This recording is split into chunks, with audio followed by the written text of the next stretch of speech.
નમસ્કાર, દયામય માતા સ્કૂલ ન્યૂઝમાં આપ સૌનું હાર્દિક સ્વાગત છે. હું સાપરા જાનવી. હું સહજીન Ali. We are here to inform you about our school activities. રક્ષાબંધનના પાવન તહેવાર નિમિત્તે અમારી શાળાની વિદ્યાર્થીનીઓ ધોરણ 4 થી 9 એક અનોખી પ્રવૃત્તિ કરવા માટે પોસ્ટ ઓફિસ તેમજ પોલીસ સ્ટેશનની મુલાકાતે ગઈ હતી. આ પ્રવૃત્તિનો મુખ્ય હેતુ એ હતો કે ભાઈ બહેનના સ્નેહ સાથે સાથે સમાજમાં માન તેમજ આદરની ભાવના જાગે.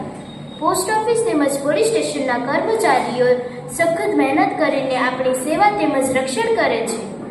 અમારી શાળાની વિદ્યાર્થીનીઓ દ્વારા તેમને રાખડી બાંધીને સંદેશ અપાયો કે તમે જ અમારા સાચા રક્ષક છો. આપણે સૌ જાણીએ છીએ કે રક્ષાબંધનના તહેવાર માત્ર રાખડી બાંધવા જ નહીં પરંતુ પ્રકૃતિને સાચવવાનો સંદેશ પણ આપે છે. અમારી શાળામાં રક્ષાબંધનના અવસર નિમિત્તે ધોરણ 4 થી 7 ના વિદ્યાર્થીઓ દ્વારા બનાવેલી રાખડી વૃક્ષોને બાંધી એક અનોખી પહેલ કરવામાં આવી.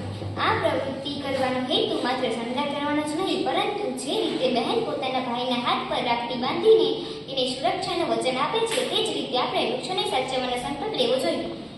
અમારી શાળામાં રાઉન્ડ એક્ઝામ પણ લેવામાં આવે છે, જેમાં બધા જ વિદ્યાર્થીઓએ ખૂબ જ મહેનત કરીને તૈયારી કરી. શિક્ષકો પણ બાળકોના સારા માર્ગદર્શન માટે ખૂબ જ મહેનત કરે છે જેથી બાળકોનું પરિણામ સારું આવે. આ એક્ઝામ દરમિયાન શિક્ષકો બાળકો પર યોગ્ય દેખરેખ રાખે છે જેથી પરીક્ષા નિયમિત રીતે પૂર્ણ થાય. કહેવાય છે કે પરીક્ષા માત્ર ગુણ માટે જ નથી પરંતુ વિદ્યાર્થીઓ દ્વારા કરેલી મહેનતનું મૂલ્યાંકન. All would have liked this information given by us. અમારી દયામય માતા સ્કૂલ ન્યૂઝને ધ્યાનપૂર્વક સાંભળવા બદલ આપ સૌનો આભાર.